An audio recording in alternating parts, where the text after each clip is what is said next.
galera, beleza? Tudo bem com vocês? Bom, vamos para a segunda aula agora sobre o modelo atômico, certo? Bom, na aula anterior, eu perguntei, coloquei em dúvida para vocês a questão dos fenômenos elétricos, na qual o modelo atual da época de John Dalton não conseguia explicar.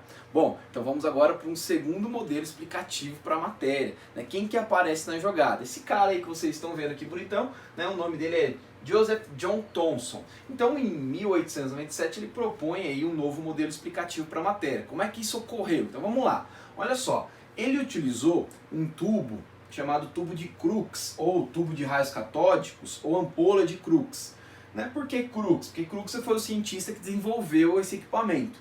Então, como é que se baseia esse equipamento? É um vidro, tá bom? A gente tem um gás rarefeito aqui, evacuado, e aplica uma diferença de potencial, certo? Muito parecido com essas lâmpadas, fluorescentes que a gente tem, sabe? Então você aplica uma diferente potencial nas extremidades e aquele gás lá dentro brilha, tá? Vamos pensar mais ou menos aquilo. Esquece aquele gás agora. Você tem um gás rarefeito e você aplica uma diferente potencial. Quando isso ocorria, verificava-se que saíam raios. Raios eles saíam sempre do cátodo em direção ao ânodo.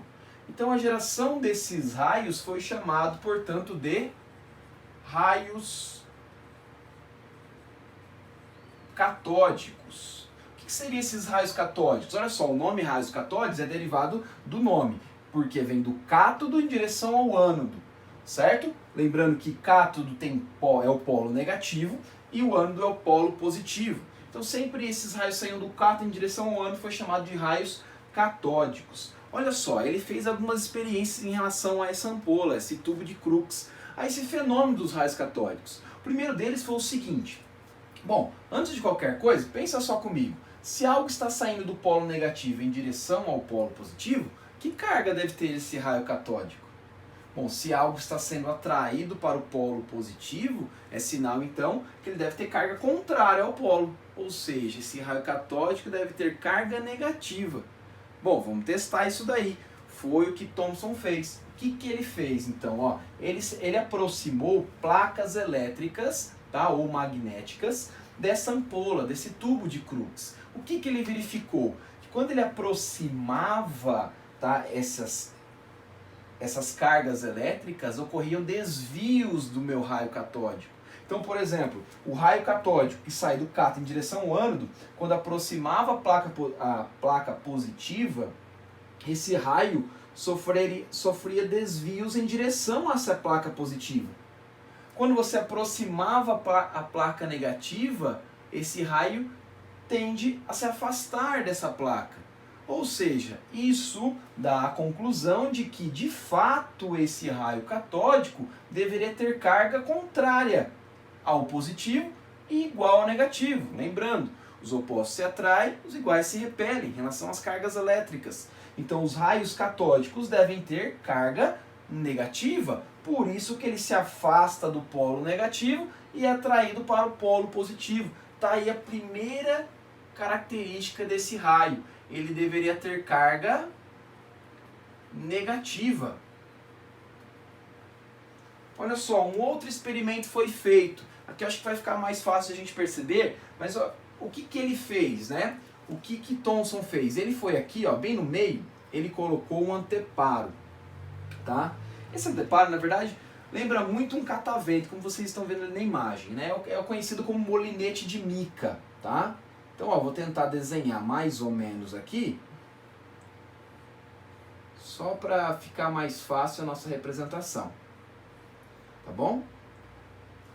O que isso significa? Quando os raios eram gerados, ou seja, saíam do cátodo em direção ao ânodo, os raios que atravessavam de fato esse molinete de mica eram apenas aqueles que passavam nos vãos do meu molinete, certo?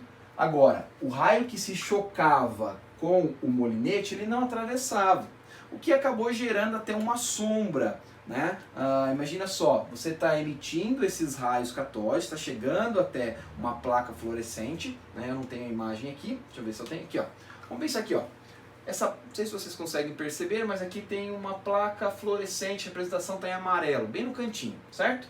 Então, se esse raio catódico se choca a essa placa, ela brilha. Imagine esse molinete de mica bem no meio.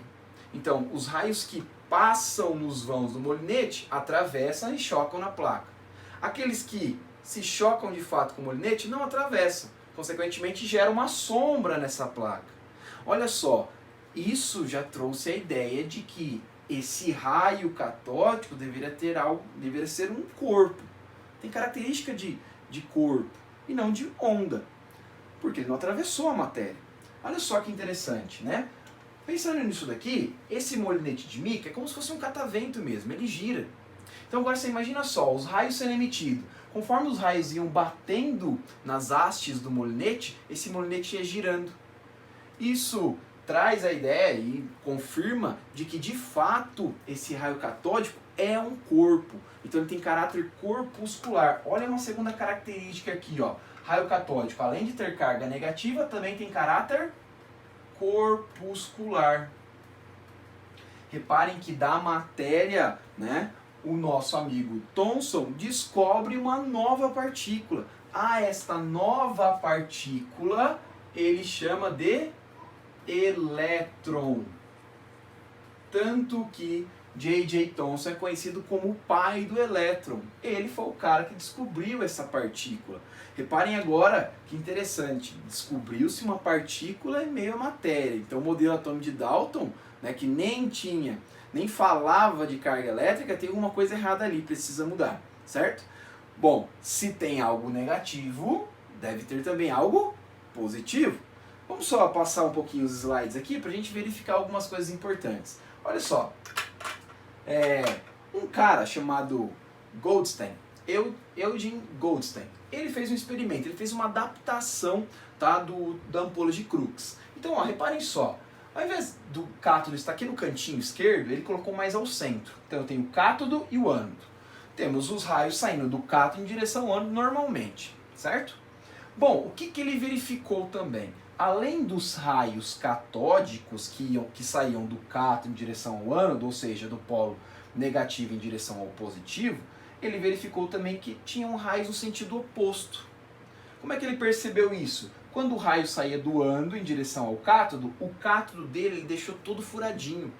Então esse raio ele atravessava esse cátodo. Quando ele atravessava, ele se chocava numa placa fluorescente. Então ele percebia os outros raios aqui nesse pedaço do tubo de Crookes. Olha só que legal. A esses raios, ele deu um nome importante de raios anódicos, porque saíam do ânodo em direção ao cátodo. Ou então raios canais. Se algo sai do polo positivo e vai em direção ao polo negativo, que carga deve ter? Claro, positiva. Olha só a evidência então que além de eu ter algo negativo na minha matéria, eu também devo ter algo positivo. E aí, né, esse cara chamado Goldstein descobre isso. Um pouco mais à frente, né, um cara conhecido de vocês, né, chamado Rutherford, ele vai fazer esse mesmo experimento e ele vai dar um nome para esse raio anódico de próton, tá? Mas calma lá, depois a gente volta com essa ideia aí, tudo bem? Olha só, esse mesmo Rutherford, olha, ele nem estava estudando modelos atômicos na época, fique bem claro isso. Porém, né, naquela mesma época, a radioatividade estava sendo estudada por Becquerel, Marie Curie, enfim, ele achou muito interessante. E aí ele foi estudar a radioatividade. E ele foi aluno de Thomson. Tá? Ele já estava fora, já não era mais aluno de Thomson, mas ele estava estudando a radioatividade. E o experimento dele ele fez o seguinte. Ele pegou, tá, uma substância radioativa que emitia radiação e ele passou essa radiação por placas elétricas. O que ocorreu com essa radiação? Desmembrou. Né? Nesse desmembramento ele percebeu então 3 radiações. Radiação que ele chamou de beta, gama e alfa. Algo foi atraído para o polo positivo, o que foi atraído para o polo positivo ele chamou de raios beta. O que foi atraído para o polo negativo ele chamou de raios alfa, e o que não teve atração por nenhuma placa elétrica ele chamou de raios gama. Então olha só, percebam que aqui no primeiro momento eu tenho na radioatividade algo negativo, algo positivo e algo sem carga, certo? Pensando em tudo isso daí, né, pela separação da radiação, pela descoberta do elétron, pela descoberta do raio anódico, que seria algo positivo na matéria, Thomson foi levado a pensar então que deveria propor um novo modelo explicativo para aquela matéria. E aí ele pensou o seguinte: Trouxe ainda algumas ideias de Dalton, ou seja, que o modelo ainda continua esférico, certo? Só que ele pensou o seguinte agora, eu tenho uma esfera, mas essa esfera vai ser de uma massa gelatinosa. E essa massa tem carga positiva. E dentro desta carga positiva vai ter os elétrons incrustados, a fim do quê? De estabilizar aquela carga positiva. Então, se eu tinha algo negativo, que era o elétron, eu precisaria ter algo positivo. E esse algo positivo foi essa massa. Então você pode perceber aqui, ó. Eu acho que essa representação fica até melhor. Imagine uma esfera de massa mais molenga, mais gelatinosa, de carga positiva. E os elétrons dentro desta massa. Tanto que esse modelo ficou conhecido como pudim de passas, tá? Onde o pudim representaria a massa positiva e as passas representariam os elétrons, certo? Lembrando, quanto maior o tamanho do átomo, maior a massa positiva, maior a quantidade de elétrons para estabilizar esta massa positiva. E este modelo atômico de Thomson explicava, né, os fenômenos elétricos, como neutralização por atrito, corrente elétrica, formação dos íons e as descargas elétricas em gases, certo? Galera, terminamos aqui o modelo atômico de Thomson. O próximo modelo é de Rutherford de fato, beleza? Até uma próxima, valeu!